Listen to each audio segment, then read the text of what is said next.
Hello everyone, today we are going to learn basic Autodesk Maya tutorial how to turn off snapping.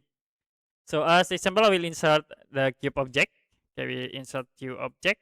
Can use the move tools to move like in the blue axis.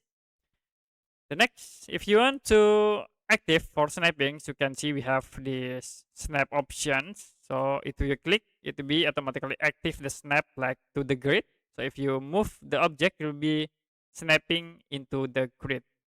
Okay, another options like I will active for the snapping points. You can click at this snap points icon, and I will click into another points like in the corner. Or you can change for the points in these objects. You can press D buttons, and I will move into this point. Okay, and the next, if you move again, it will be moved into the selected point. So to turn off, you can click at these icons. It will be turn off the snappings, and to active, you can click the icon. Okay, that's it for basic Autodesk Maya tutorial how to turn off snapping.